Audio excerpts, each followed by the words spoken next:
what if this sequel never happened? Does the sequel work without the original, considering artistic value, franchise impact, cultural impact, emotional necessity, and legacy impact? Where does Top Gun Maverick land? I think had it happened right after the original Top Gun, it would have been just a money grab. Hey, Nathan, I've got a question. Rob, what's that question? Should Top Gun Maverick have happened?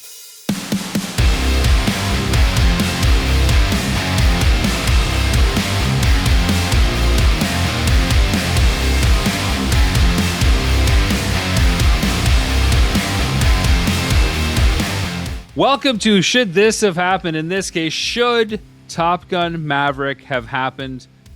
I'm your host, Rob McCallum, joined alongside my good colleague and always divisive, critical thinker, Nathan the Tater Slayer. Nathan, what's going on, guys? Dude, this was your choice to do Maverick, Top Gun Maverick, for our show today. What led you to this? And for everybody out there that's just new to this show, this is not just about was the sequel good, was it bad, was the film good, was it bad. This is a show that dives deep into sequel culture, that looks at why we're constantly served up the things that we love and questions whether we love them as we continue to digest course after course of the things that we thought we loved. And did those that create it understand why we actually loved them in the first place?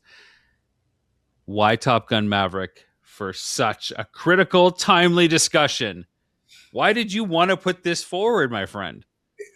You know, with the success of the original movie, so we're saying it was a success already. Okay, fair. The original movie was an absolute success, and we're going to dive into the numbers. We'll go through all that. But why did I choose it?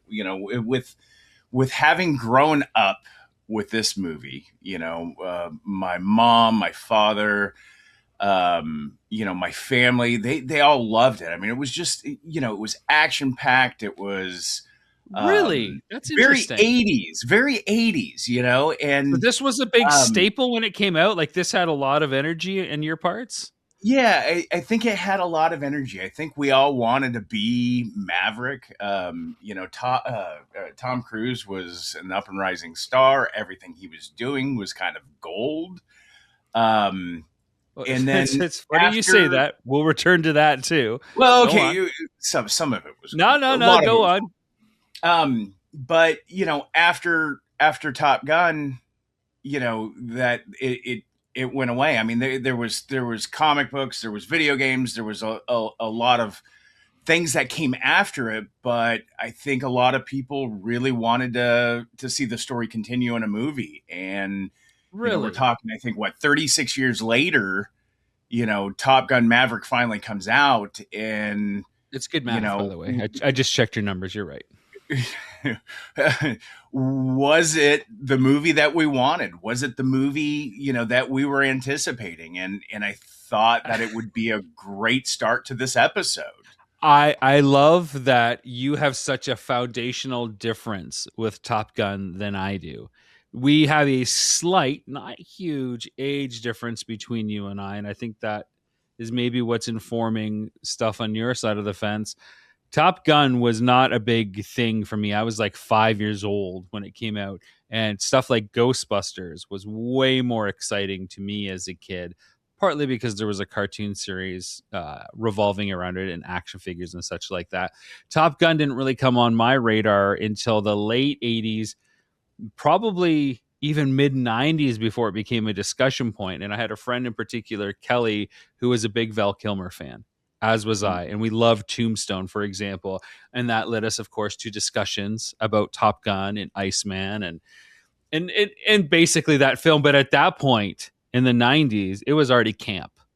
I mean, whether it's like the Kenny Loggins Danger Zone score, the motorcycle racing the jets, the volleyball scene, the fact that Tom Cruise has wet hair in 95% of the sequences, or is shirtless. Like, there was so much camp at the point of the mid 90s when this became more of like, what was the big deal about this thing? And it really, the hype about it and the legacy that it had created had really turned me into an anti-military film kind of guy.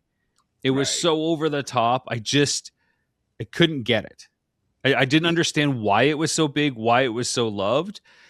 I love the scenes that took place in the bar. Um, Great Balls of Fire, Lost That Love and Feeling. Those were the things that kind of resonated with me more. So when people ask what I thought about Top Gun, I would always say it's great until they're in the planes, and then I don't like that. Well, And but there's a lot of take my breath away that I really don't need either. but I think that the fighting, the jet scenes were probably the most iconic part of the movie. Like, Oh, I don't getting disagree, into but I'm just getting into letting you know like what I liked. critics and audience, talked about. Some of those scenes for like the bar scene and the romance between him and Kelly McGillis, felt very underdeveloped. But for the '80s, that was okay. I mean, you could get away with that. If you were to release Top Gun now the way that it was back in the '80s, it wouldn't work as a movie. It just would. I want you to think about some of these alternate proposed ideas for the sequel to Top Gun. All right.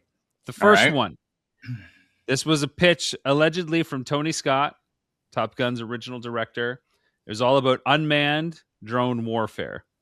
The original director, Tony Scott, this is from IMDb, by the way, initially pitched the sequel centered around the rise of unmanned drones. He wanted to focus on the moral complexities and conflict between traditional fighter pilots and those controlling automated aircraft remotely. Ultimately, the studio chose to stick with practical in cockpit aerial action. That was pitch number one. Pitch number two, again from IMDb, the Iron Eagle vibe. Early drafts of a sequel floated around the 1990s that would have severely marginalized Pete Maverick Mitchell, having him ride the bench or take a total backseat in a plot where Pete trains a female pilot. Tom Cruise famously rejected these pitches because he refused to have Maverick take a passive role, stating he only wanted to return if it provided a massive creative and emotional challenge. Let's remember that as we dive in I will to Top remember Gun that. Maverick. A massive You creative and emotional challenge. Okay, number three, complete franchise reboot or prequel. Before Maverick was greenlit, writers and fans kicked around the idea of ignoring a modern day sequel entirely and making a Vietnam era prequel starring a young Lieutenant Viper, Tom Skerritt's character from the original. This idea was eventually shelved in favor of continuing Maverick's legacy rather than looking too far back. And this, my friends out there listening, is the film and the discussion of said film that they actually chose to make. Here we are again, sourced from our friends at IMDb. Sadly, no affiliation, unofficial sponsor, not really. The synopsis for Top Gun, released in 1986. Again, I checked Tater Slayer's math there. It was 36 years between the films. Pete Maverick Mitchell, Tom Cruise, a reckless and overconfident Navy fighter pilot. He attends the elite Top Gun school where he competes to be the best, deals with tragic loss of his best friend, and must overcome his fears. It's not really a great synopsis according to IMDb, but there it is. That is the film No, in a and nutshell. and honestly, I think they leave a lot out of that synopsis about what the story was about and kind of some of the development that went on in the story. Here's what they say about Top Gun Maverick 2022. IMDb's official synopsis indicates that after over 30 years of service, Pete Maverick Mitchell, Tom Cruise, avoids promotion to remain an active test pilot. He is tasked with training a detachment of Top Gun graduates for a dangerous mission, forcing him to confront his past and deepest fears. Now, we did talk about the success factor of the original Top Gun, and more often than not, there wouldn't be a sequel if the original was not successful. The original film in mid 1980s numbers brought in just over $360 million. Top Gun Maverick brought in $1.5 billion. But just so that we're talking dollars for dollars here, If you take $360 million and adjust it for inflation today, it just lands just north of $1 billion. So, apples to apples, the sequel, Top Gun Maverick, actually outperformed the original. This, as you mentioned, starred a young Tom Cruise who hadn't actually done that much. This was really a breakout role for him because leading up to Top Gun, he had done such classics. I'll just leave it at classics, maybe cult favorites at best, as The Outsiders, which is a great cast-heavy film, Risky Business, All the Right Moves, I think Taps as well, Legend, and then Top Gun. So it was really his coming out AAA Hollywood leading man role before he goes on to do stuff like The Color of Money, Cocktail, Rain Man, 4th of July, Few Good Men, Mission Impossible. The rest is history when it comes to Top Gun, Right. Interview with the Vampire. Are you a Top Gun fan? I am a Top Gun fan. Having gone back and watched the original 80s, I kind of wondered why I liked it. Me too. After you said it was so exciting in your household, I'm like, really? Yeah. So Really? I watched it last night with my wife, and I'm sitting there and I'm enjoying it. But I looked at her and I was would like, love to hear her reaction. I was like, remind me why I was so enthused about this movie. And she just looked at me and she goes, I never was. And I was like, okay, kind of tells me a lot there. But yeah, I was a Top Gun fan. I really was. You don't know how many times I built a cardboard airplane and had Kenny Loggins' Danger Zone on repeat out in the driveway. And I'm simulating, the movie. I mean, for me, it was just. If you just asked how many times, if you said more than one, I don't know what to tell you. The only thing I can picture that would make that cool is if you had like a big wheel and you were like fighting through the, like you were just racing it down, pretending that you were, going real fast in your F-18 big wheel. They should have made like an F-18 Top Gun big wheel. They did. They didn't make a lot of toys for Top Gun. Which video games. They made a lot. They had two video games for the NES, Top Gun and Top Gun 2, which is actually super interesting that we're having this.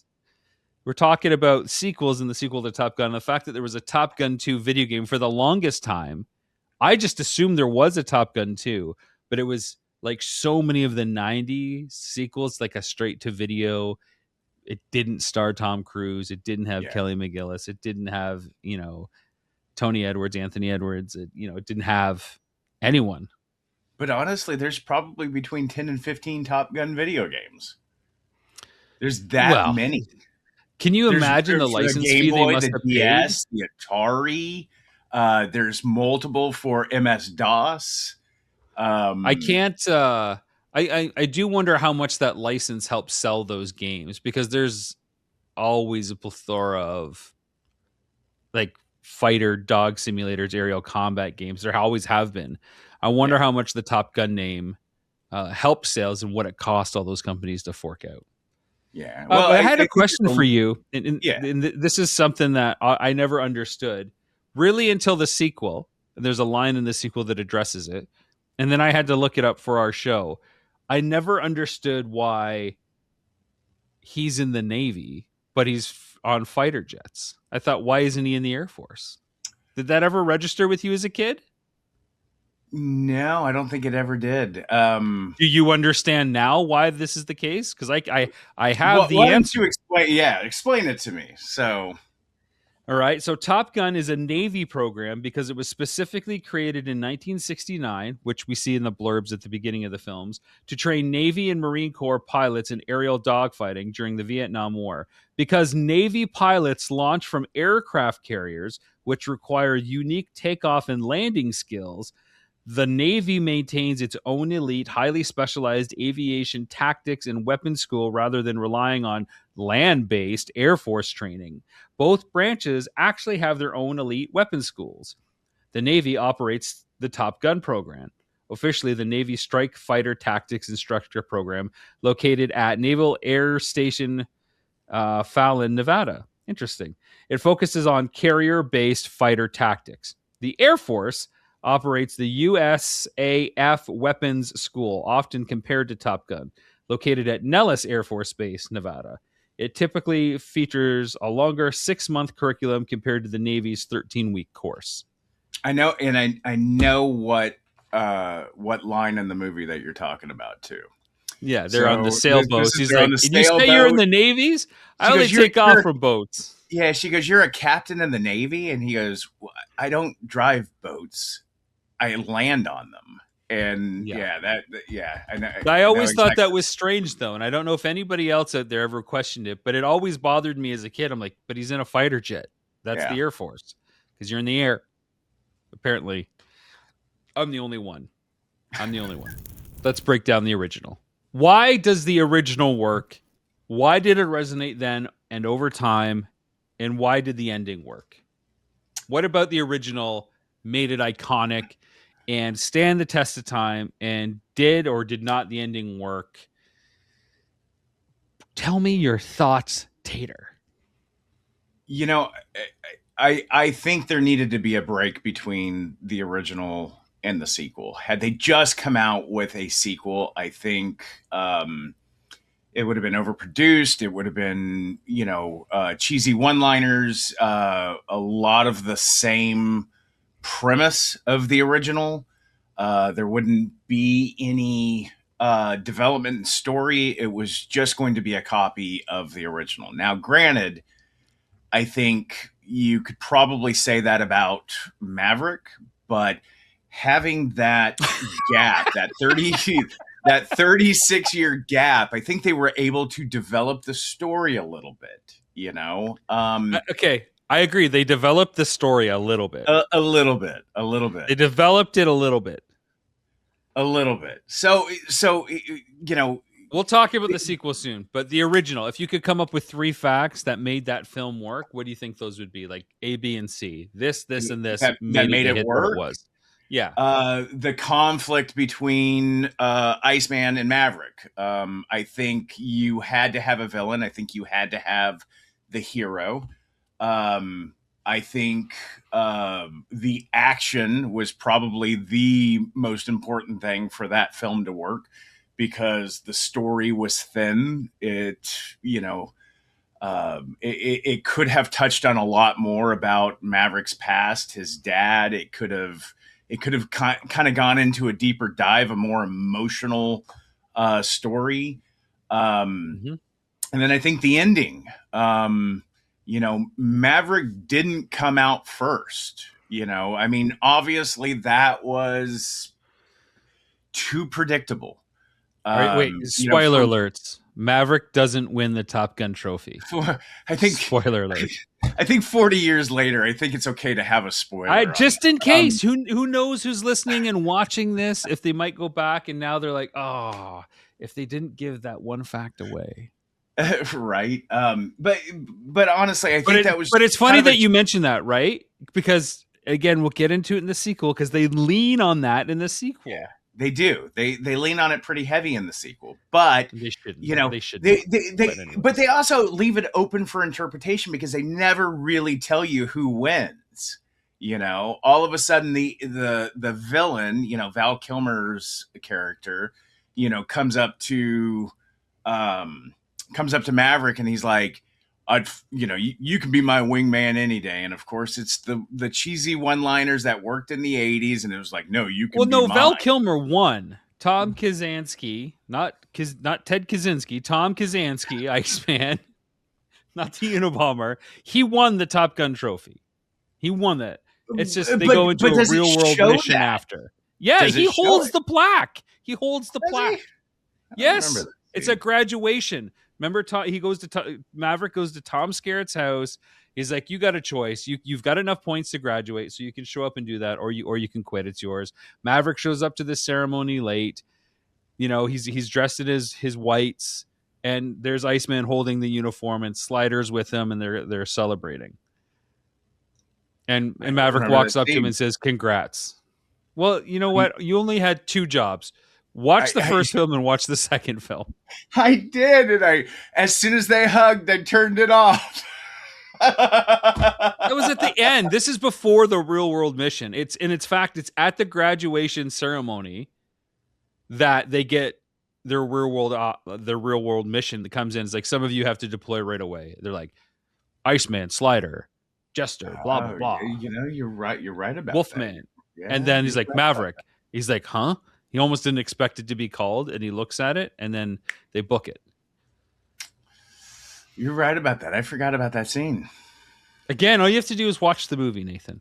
I know. I know. And I can't even do that right.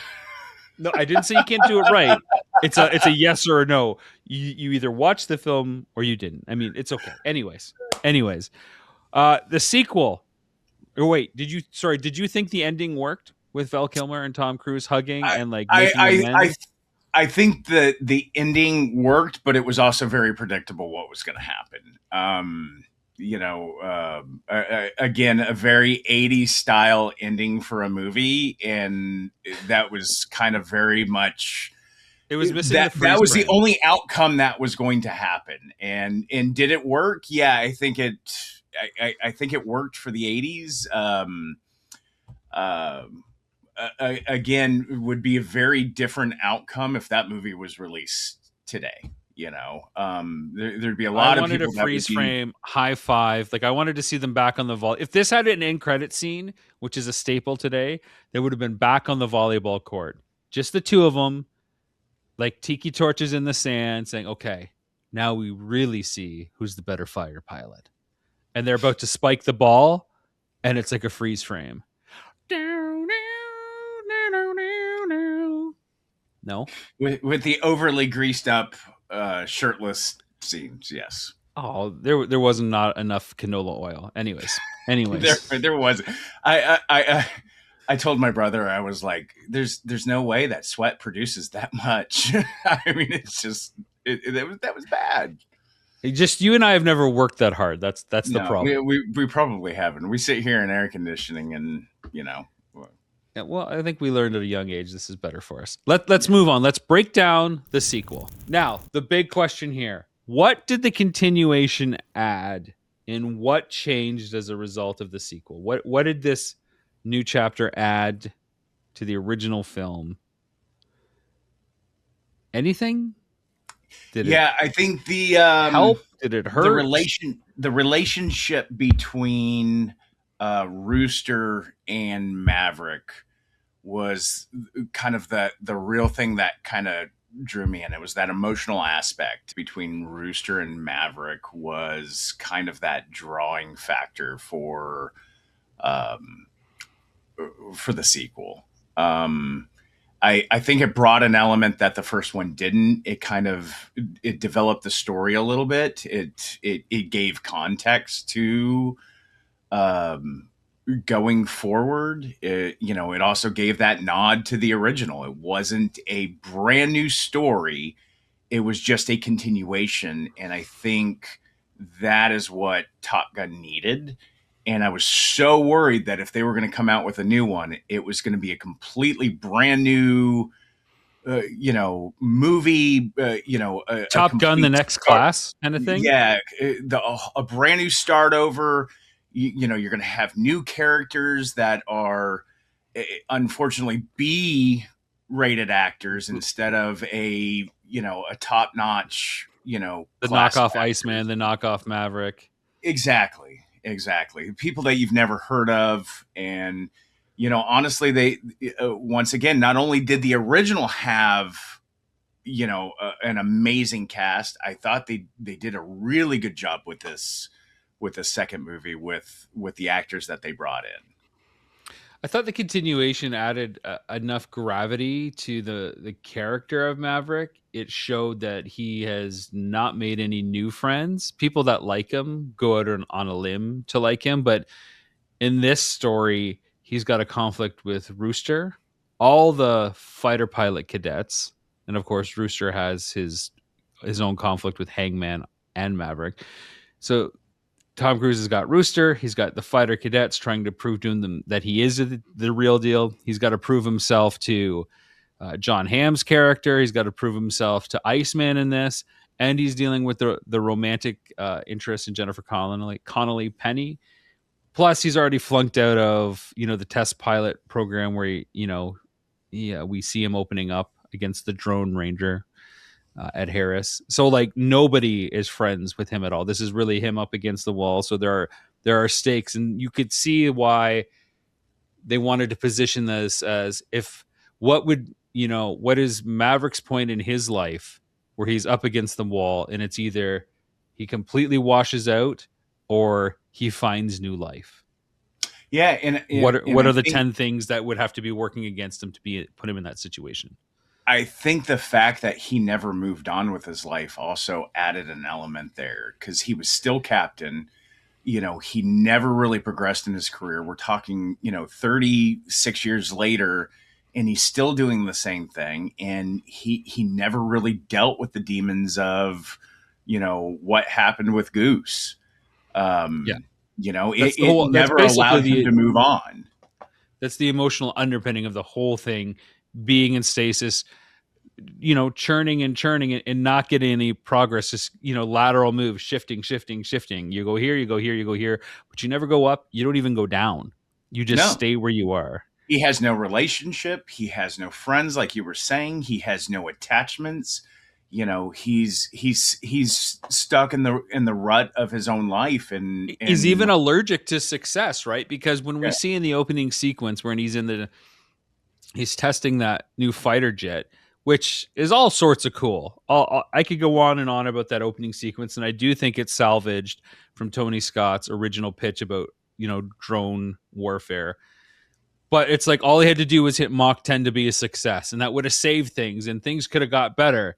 He had to push it just because that's who he is. He can't just be satisfied. He has to constantly be his own worst enemy. yeah, he sabotages his own Yeah, success. it's just Yeah. he's a self-saboteur. Well said. That Yes. was well said. Did the continuation understand the original? Does the sequel understand the original? Does it explore the same themes? Does it have the same energy? Does it evolve the characters, the tone, audience expectations? Is it a good match, or is it left field? Is it too similar as well? I felt like there was an element that it was too similar, but I also think that it going back, it doesn't understand the original. I feel like there's enough nods to the original that it doesn't need to explain what is going on in the sequel.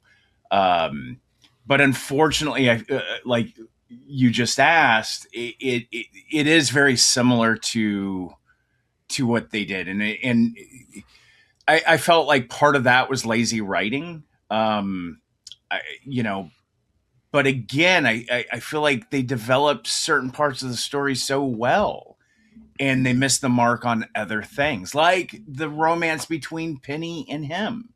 There That's was no development.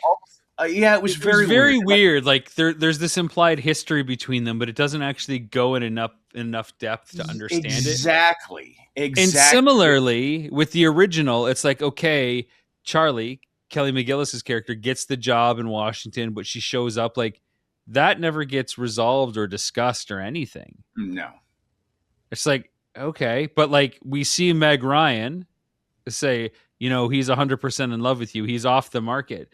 That alone begs some sort of kind of explanation about what happened. It yeah, almost felt like it was and the implied at daughter one saying, point that Maverick and Goose's wife got together, Carol, because like she never wanted him to fly. I didn't want him to resent her too. I did a poor job of being a dad. Like there's a one whole scene where it goes through all that. I'm like, did they get together and then this goes sideways, or was that like part of a draft or something? well, I think he explains that later when he's talking to Penny, and he talks about, after Goose, what happened to Goose, he took over being that role for them and that family, and even said that, Right. I took over being his father, basically.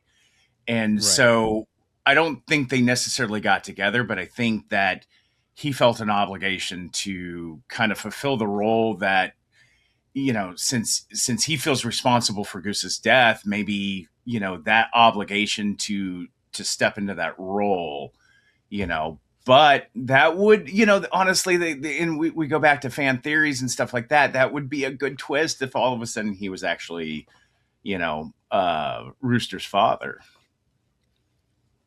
No, that's You stupid. don't think you don't What makes think it work is so? that Maverick doesn't have kids. He doesn't have a relationship. He's on his own. He hasn't evolved, right? There is no. He's just stay where he's in his box. That's it, right? Uh, And it's the guy in the box or the girl where that makes or breaks the scene, as they often say. Here's something for you, because you wanted to bring up the writing, and I want to bring this up as a way that they handled the story in different ways, because I think if they were to copy the original film even more strictly, we would have got something closer to like a Harry Potter, where yeah, it's here's what Top Gun school is like and life in Top Gun school, in class, out of class, personal right. life type stuff, right? And they avoided that. But I'm going to say something to you. And then when I saw the credits, it reminded me, like, oh, that's probably why that feels like that. Does it not feel like this is essentially Ethan Hunt in Top Gun trying to figure out how to do a mission and get ready for it? Yeah. And here's why. Okay. Here's why. The screenwriter that did the last draft on this film was Christopher McQuarrie, who has done like the last 4 or 5 Mission Impossibles and started working with Tom Cruise on Valkyrie. Again, another mission based film. Here's what we got to do. Here's all our pitfalls. Here's what we got to overcome. Here's the miracle we need to pull off. Here's the other miracle we need to pull off. Now we just got to make it happen. That's the template, Yeah. right? And And I it's also just, think that Tom Cruise also gets typecast into a lot of that same, well, that's his choice. yeah, He's an action star. We don't see him running around a lot in this one, which is weird. Usually he's doing a no. lot of running. Usually Yeah. he's always running. I'm like, man, that guy needs some water. But I do Give the respect guy a him for cup. doing his own stunts at his age, at his point. Well, no, I mean, like, You know what I laughed at? You mentioned that though. I'm watching him on the sailboat thinking, man, I'm glad I don't do those stunts, because I'm just thinking that could go so horribly wrong if I was trying to reach across a sailboat on like a 45-degree angle. Like, just get the thing and crank the green thingamajig and then super boost the sail thing. Like, no, I'm good, Jennifer Connelly. Go back to Labyrinth. as soon as that scene started, I would have been overboard. So Yeah, pretty much. Pretty much. And what's with that oversized wheel? Like, that's not necessary. That's just for show. You don't need that.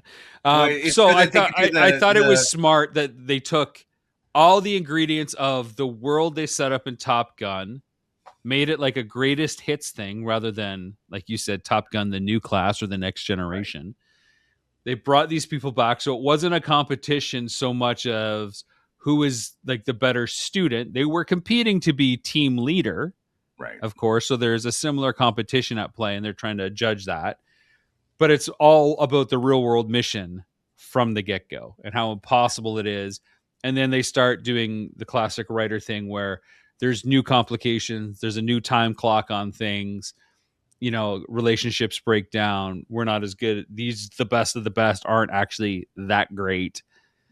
The tech is old. Will the human spirit champion over technology?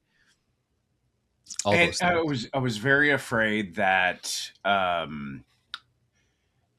Rooster was going to be the new Maverick, and I can't remember the other gentleman's name, but Hangman, Glenn Hangman. Powell. Yeah, he was going to be the new Iceman, and Well, that's I how was they set it up, basically between those two. they were starting to, but then that kind of broke at the end, and that's not the direction they ended up going, which I was actually very, very glad for. Yeah, they had to. Again, there's a lot of implied history between these cadets, even though they're all Top Gun graduates, apparently from all different years.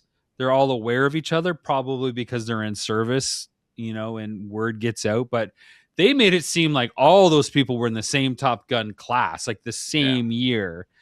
And I guess because it's only a 13-week program, there could have been several, cohorts, if you will, Right. of the same year and overlap. But it's really hard to buy the idea that they're from different Top Gun classes and yet they have all this familiarity with each other at the same Yeah. time. What pick one which one way to go, right? Do you think the sequel actually understood the original and did a good job of extrapolating, or muddy waters? No, actually, I think it did a good job. I think that the movie itself can stand on its own, but it also, I Well, think it we'll talk about the understood. standalone test in a second. That's our next big section. But did the sequel understand the original? Yeah, I think Did the sequel understood the original. I agree? I think again, the original and the sequel don't really fully develop the world of Top Gun, its place in it, how it operates, what it's supposed to do. It just kind of puts you in the middle of it and says, "Oh, this is what we're going to do." All the corners don't get filled in, for better or worse. But I do think it was exactly what audiences expected with this film: high Yes. intense aerial combat, lots of action, uh, a romance that isn't necessarily needed for the plot, but a break from the aerial fighting. I don't think that there's any heavy thematic things to confront, like the unmanned droned ethical choices that there are with people playing video games, bombing countries versus people in a cockpit. There's none of that, and I think the film would have benefited from some sort of contemporary thematical question that the audience could have pondered. But this is a pure Uh, popcorn film I on its also own. think that they didn't develop the enemy enough. Like, I have no idea who they were fighting. It was just a very generic enemy that had plutonium, and we needed to stop them, and that Yeah, was it's it. like So this there was, this uranium thing is coming online. We've only got 3 weeks. Oh, we actually only have 2 weeks. We're not going to tell you what country it's in, yeah, but there's a fifth generation fighter. It's just like Mr. X. We gotta go beat Cobra before Destro and Serpentor get word of this. Of all our shows, the thing that everybody loves to debate, the standalone test. Does the sequel work without the original? Yes, no, sorta. How much does the sequel benefit from the original's existence? And hey, you and I both know that if a film is coming out 36 years later, they've got to do a little bit of heavy lifting for the person who hasn't seen the original and kind of explain it all, the world, the characters.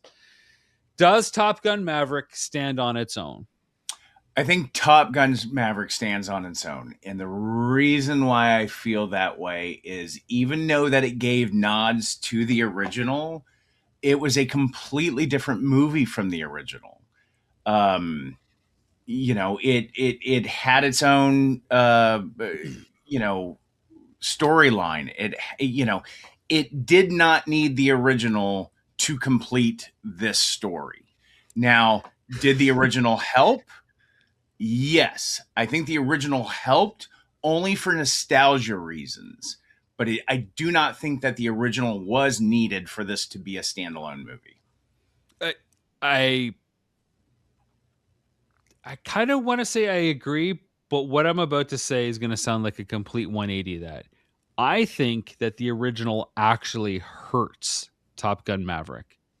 In every instance where it goes out of their way to showcase the original, and I Mhm. mean very specifically the flashbacks to the scenes where you see Goose and Maverick in the bar, and they really lean heavily on those past events.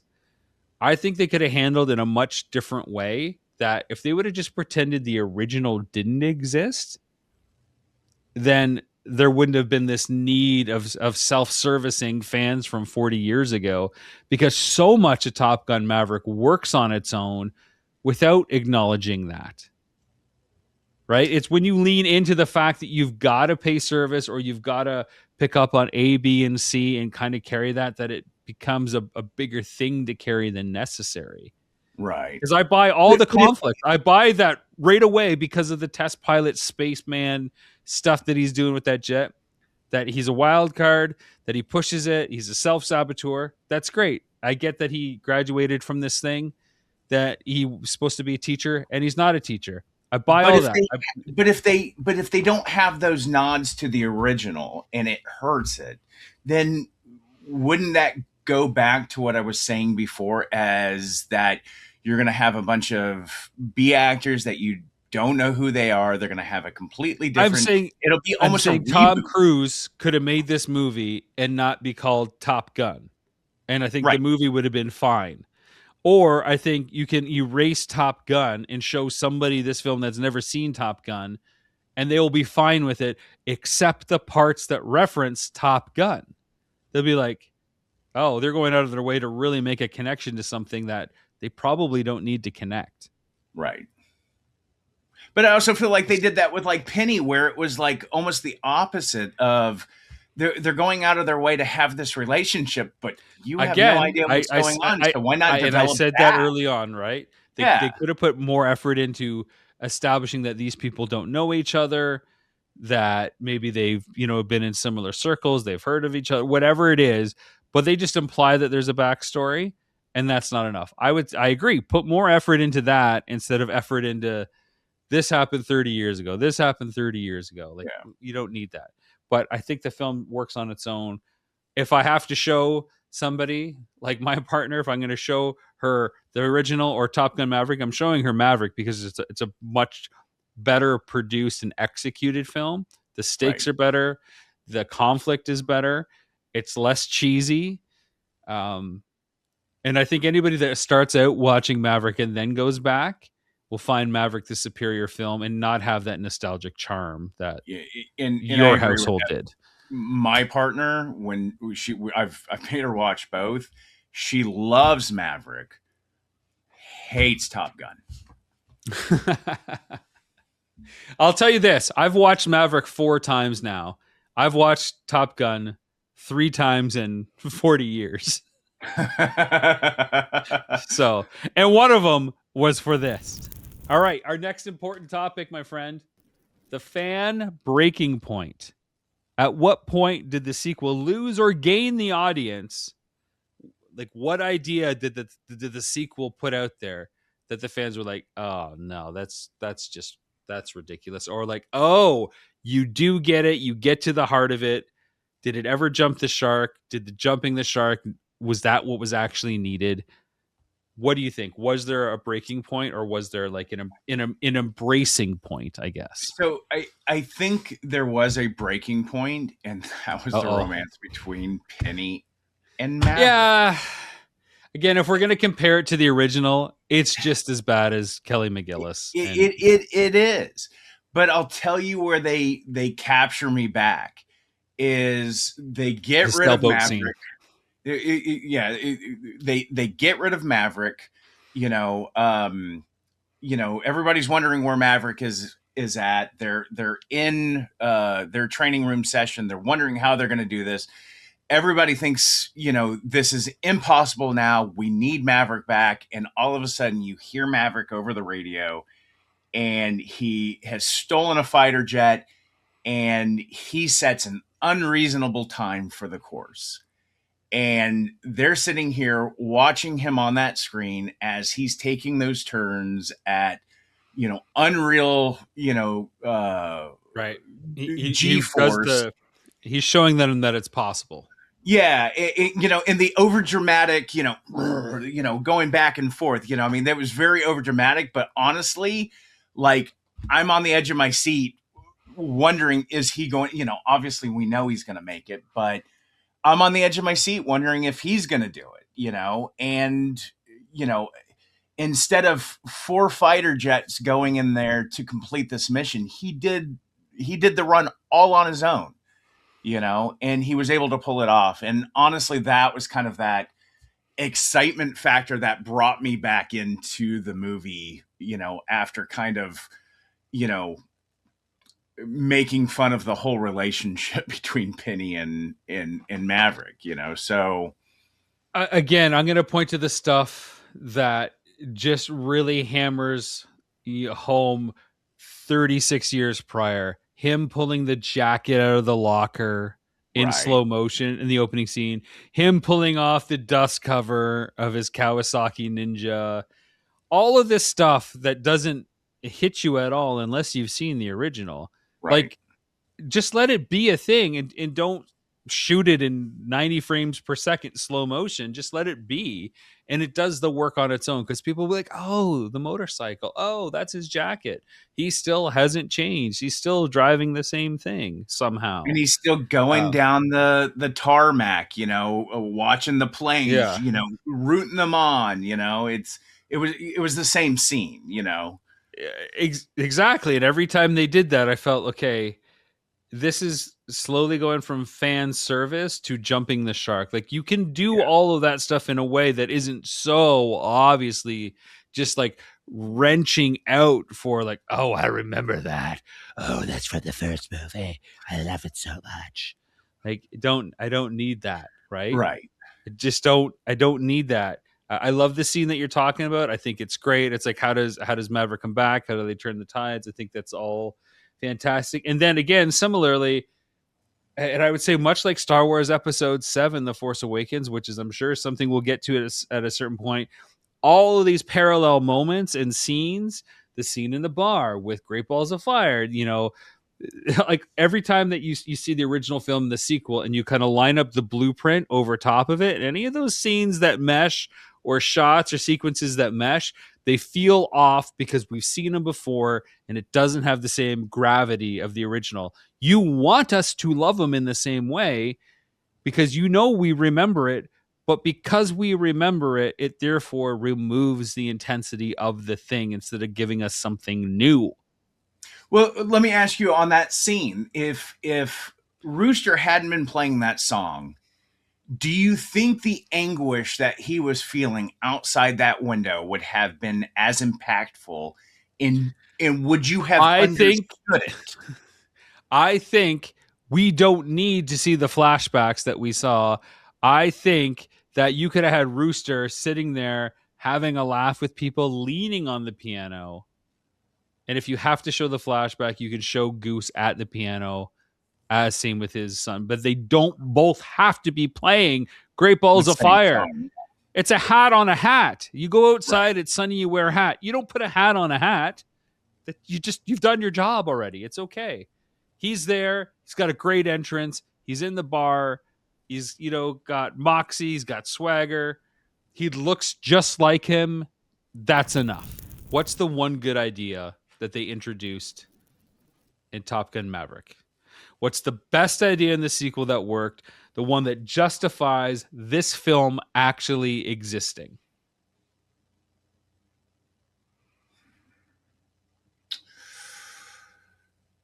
Oh, you know, I think bringing Iceman back, knowing the condition he was in. No, just okay. Hear me out. Don't cover your eyes. Hear me out for a second. I thought the fact that Iceman moved forward as much as he did and became Admiral, and that he was still in the movie, even though that he had issues, and I get that they had to cover up the voice part of it. No, you're You talking know, about Val Kilmer. Now you're introducing now real world events into the film world. Okay, go on. yes, yes. So the fact that they brought him back into it, I absolutely loved it. I know you're saying that it hammers that old nostalgia in, And that you're but hammering your honestly, microphone to make your point.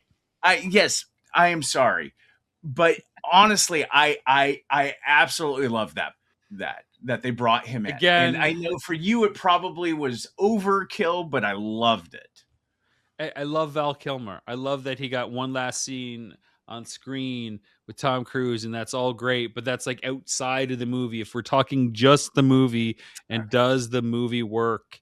What is the one good idea that it introduced to justify making a sequel? And I think it's honestly that Maverick has not evolved.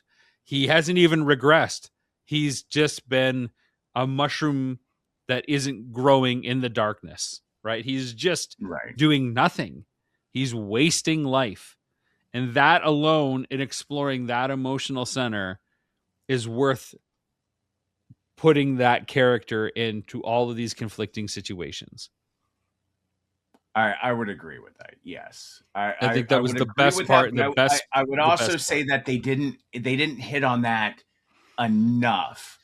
If you're going to Every talk scene about was about everybody who hated Tom Cruise in this film. Every scene, everybody is giving Maverick flack about something. It isn't but you're until the talking end about that people hammering. You're talking about hammering certain things, and I feel like his was not hammered. moving forward and his anguish was all the flashbacks. I feel like that was the only thing that made his mushroom state, I guess you could call it, His an fungal state. actual thing. They could have found a different way of showing that, but Again, they I think the flashbacks were excessive, but they did show it. They basically he he never evolved. He never took the plunge. He was all talk and not action. He was kind of a very passive character aside from the first kind of, space test pilot guy. And it's not really until he jumps in the jet and steals it at the end that he becomes an active person, showing, not telling, right. because now he's actually choosing to do something. He's making a choice, where before he's just like sabotaging all his options so that there is no choice for him. But I also felt like that particular part was very unrealistic. I don't think in the military, and I may be wrong. Military people, correct me if Hey, I'm wrong. if Pete That Maverick Mitchell comes up to you and he says, "Give me the keys to that F-18," you're handing those keys you're over, handing pal. him, but the fact that he's still a captain at the age he is in the military, like again, military people, correct me if I'm wrong. I don't think that's a thing. I think that's very unrealistic, and that was No, I very. got to tell you, I'm an expert in U.S. military as a Canadian. No, I'm not. All I will say is some people, you don't just they don't hand out promotions. No, they don't This hand is out gonna get, promotions, but wouldn't and they they have? made I and mean, Ed they were going to Harris let him made a, go for no reason whatsoever at the end. Anyhow, they kept trying to tell him well, this is your last flight. And I'm like, because Ed maybe not. Harris said, distinguish. You should have been a 2-star admiral by now, if not a senator. This is it. You've washed out. You're going back to Top Gun. Our next topic that we've got to talk about with regards to Top Gun and Top Gun Maverick is escalation. Was there an escalation problem? Did the sequel try to get bigger? Did it try to regress and go smaller? Is it the same scope? What changed in terms of scale? And was it necessary? What do you think? As far as production, the fact that they were using real fighter jets and that they were actually training people to fly in this, I feel like that was a scale up. But as far as the action, like I don't feel like they went so epic with the actual combat that it changed anything. I think the scale or the escalation was actually the same. They changed it in certain ways, but it feels like it was almost the same movie in a certain way.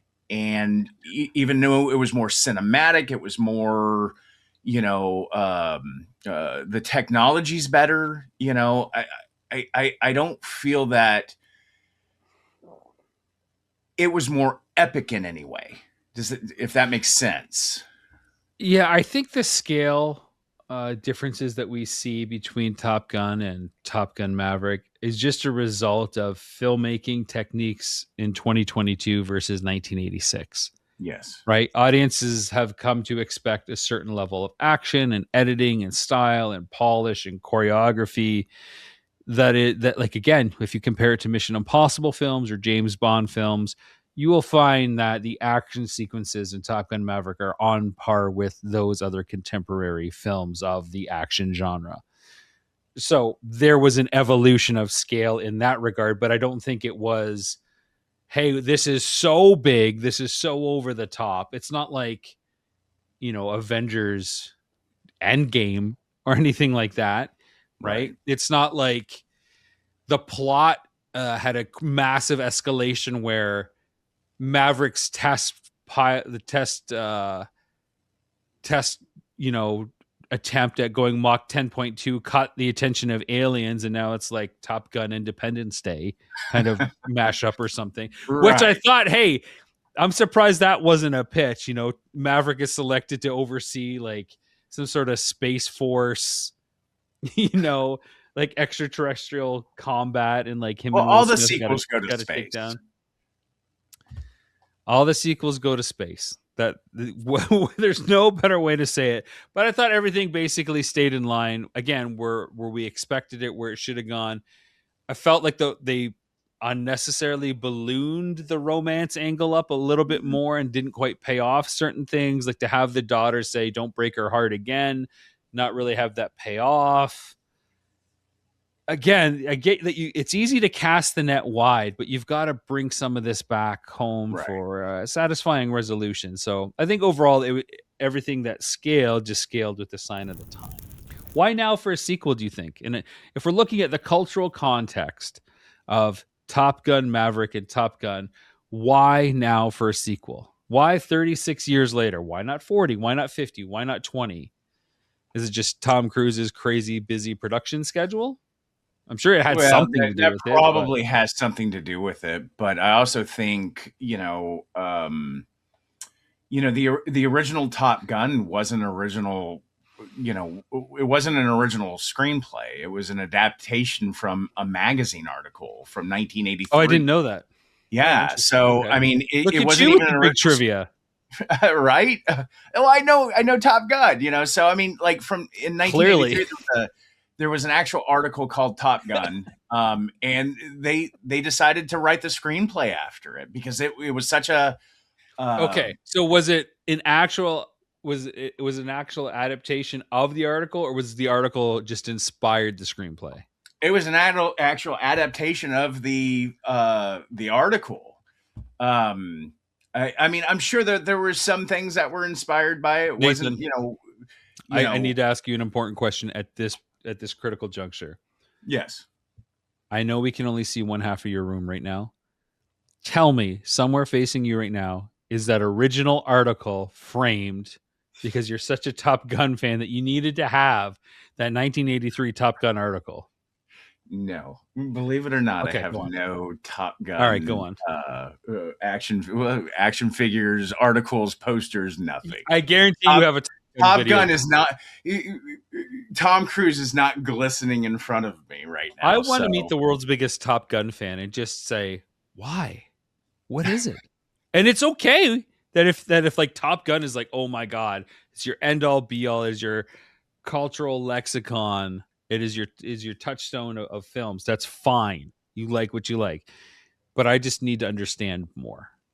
yeah, no, sorry, I can't help you Why? there. Why? But why make Top Gun Maverick right now? Is it just a break into Mission Impossibles? Again, I think Tom Cruise has become such a huge actor, and now that he's doing his own things, creating his own screenplays and producing his own movies. This was something that he really wanted to do. Again, like I said before, I think had it happened right after the original Top Gun, it would have been just a money grab. They would have gone after you know uh, just the audience that was there for the original. They would have recast everybody. It wouldn't have been a Tom Cruise. He probably wouldn't have been a part of it. It would have been, B actors, people you didn't know. It would have been a cash grab and you move on. I think it coming 36 years later, I think it gave a story that was interesting, was not expected, could be developed in a way that could be a standalone movie without needing the original. And I think it was a personal project of Tom Cruise's. From what I've seen in interviews that he's done, he wanted to do another Top Gun, but to have that right moment, I think this was that right moment for him. To be able to develop that story, to not be a cash grab, to not Okay. distort the story in such a way. I'm gonna stop you right there. Not be a cash grab. Well, It's just obviously like, these come things, on. There's enough scripts out there that Tom Cruise can choose to do. But the second you do a sequel 40 years and have to put that title up there, Top Gun, you are trying to grab some cash. There's no way around it. This is not It, like Risky Business wait, Part okay, 2. so And it's like, let, oh let man, me there's let gold me let mills. me explain what I mean by that. Not only a cash grab. Obviously, they want to make money off this. If it made $2, they wouldn't have been happy. It Obviously, just it's a seems cash really grab. strange to But me. say that again. It just seems really strange to me. I'm going to be honest. It seems strange that he made Top Gun Maverick in the midst of doing nothing but Mission Impossible films, with this not being all that much difference. Like, okay, so I think what Oblivion was in there, which was also directed by Joseph Kosinski. Is that who directed Top Gun Maverick? I think that's his name. Yeah. I think they worked together on Oblivion first, which was an interesting sci-fi, somewhat military, futuristic kind of thing, which was, great. I think he did. What was that one with Emily Blunt? Edge of Tomorrow, Edge of Tomorrow. or but it was like All You Need Is Kill was the original name of the book or whatever. So he's done a few other things, but it's really just been Mission Impossible, and then he does basically another Mission Impossible in the Top Gun universe. It feels like a really weird choice for him. And I think the death of Tony Scott, the original director, coupled with maybe I'd need to start a new franchise if Mission Impossible ends soon. I don't know. I don't. I think there's a whole bunch of outside factors that point to, and a whole bunch of outside factors that aren't satisfying about why we got a Top Gun sequel when we did, versus say even 10 years earlier. Right? It could have Well, happened in 2012 instead of I also 2022. think that people have been wanting a Top Gun sequel forever, and I No, get no, not yeah, people. Your household has been my wanting a household. I've been wanting a a Top Top Gun Gun sequel for sequel a while. forever. Just Just you, me. Tater. You have been the only one I wanting am the one a that gave Top it Gun sequel. $1.5 billion, and I know you've seen it a few times in the theater. I saw it a couple times in the theater. I saw the original Top Gun a few times in the theater. I bet you did. That explains Nah, more about you that than I ever that cared to that dates know, me a little but bit. also Okay. fills in a bunch of gaps. It also fills in a bunch of gaps for me. Do you think now that Top Gun Maverick exists that there's a revived interest in this world? Do you think, I know there is discussion about a third film, a Top Gun Maverick 2 or Mav Strikes Back, or whatever you want to call it. Do you think that's a smart do you think that's a smart idea? Do you think, like, how quickly do we get audience fatigue on Top Gun?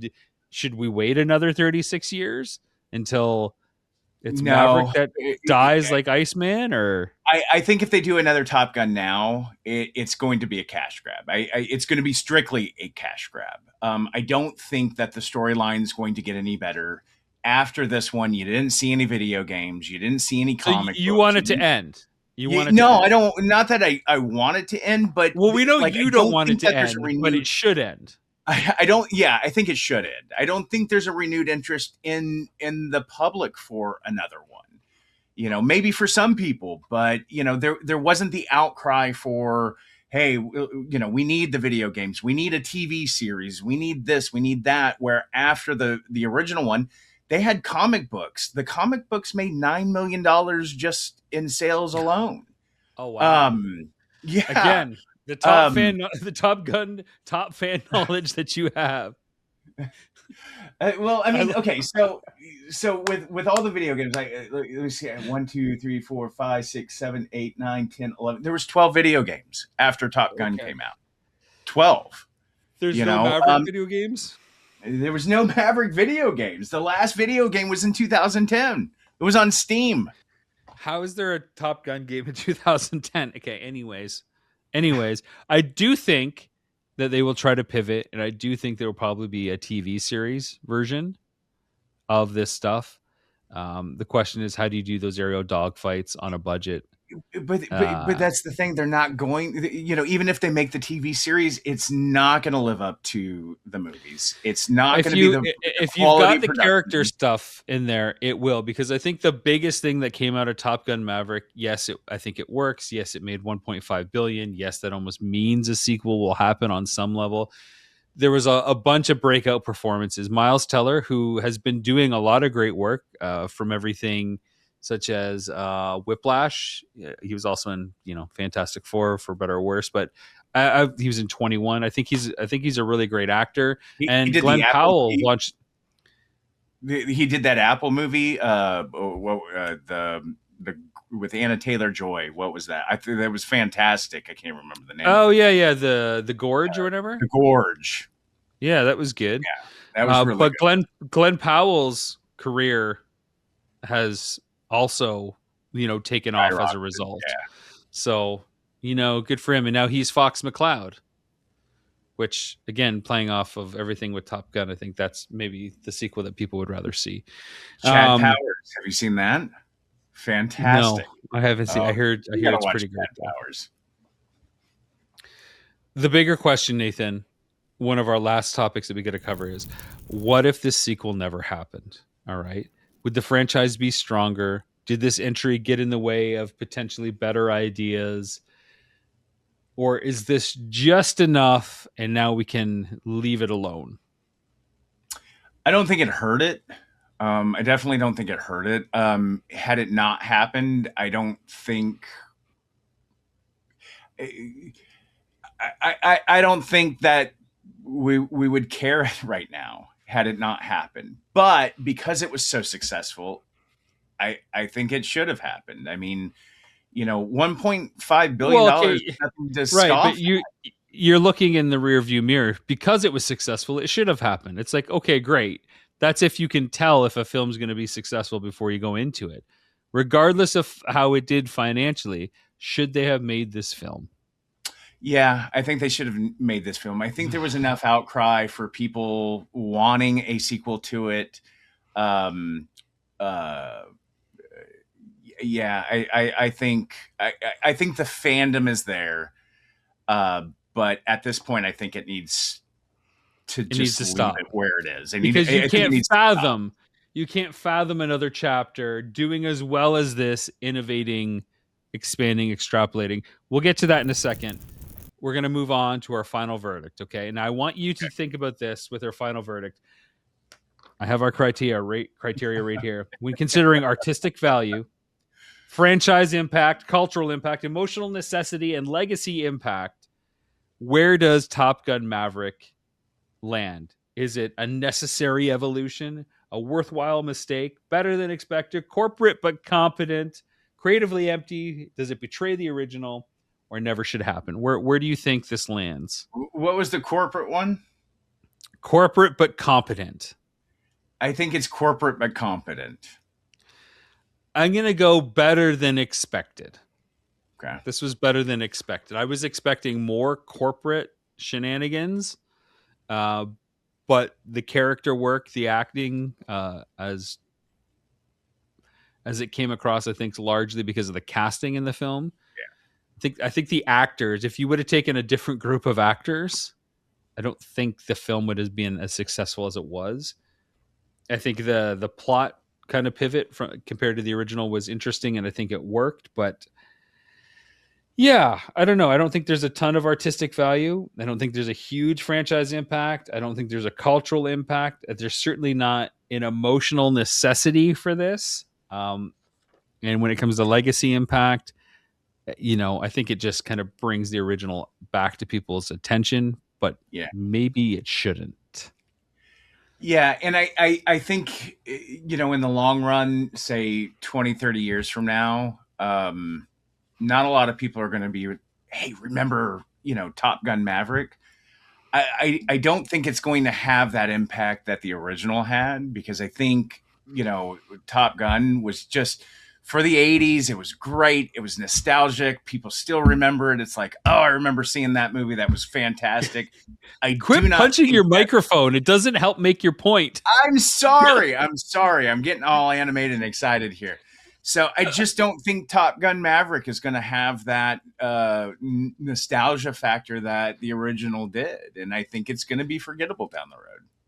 Okay, I know you want this to stop, and I know you don't want anything to go on, but $1.5 billion tells me that they're going to get another one. So, what is the next chapter? Where does it go from here? What lessons does it have to learn so that a third entry hits the mark that pulls off Miracle 1 and Miracle 2?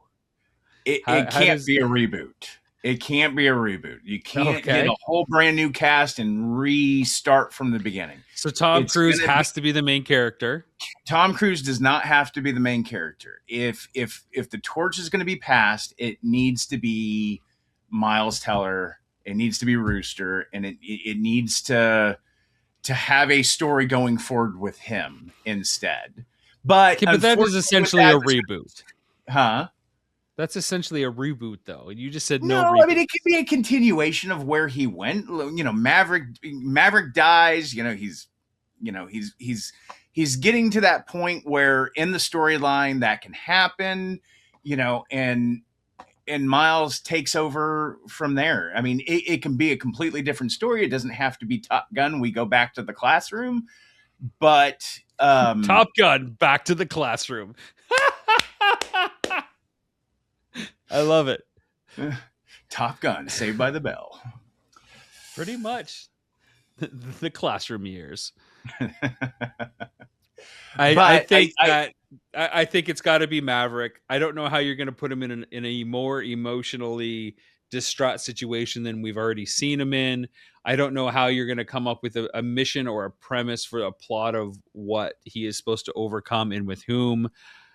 You know, if there's one lesson that can be learned, the romance has to be better played out, and it has to be more meaningful. I just don't want this to turn into a Fast and the Furious, where the first movie was fantastic. Top Gun, Tokyo Drift. And then they go to space in a Miata. You know what? I got to tell you, if we're going to talk about Top Gun, I will take Top Gun Outer Space 2099. I will take that any day. I will, because that's what I think of the original film, and that plays on its own expectations. If you're going to be campy and do a third Top Gun film, go to outer space, man. Go to the mothership. We need to go to the mothership. All right, final thoughts. Final thoughts. This should happened. Top Gun Maverick have happened? The Top Gun Maverick should have happened. I really enjoyed it. I thought it was a fun, great film. What is this 180? At the beginning, you said it should not have happened. I was joking. Oh my God! You see how big of a Top Gun fan I am. I love Top Gun. Should have happened. Should the next one? No. I don't think Top Gun Maverick should have happened. I'm glad that it did, and I'm good. That's enough. Thanks for watching, everybody. Thank you for watching. More of this where you find us. Bye, everybody.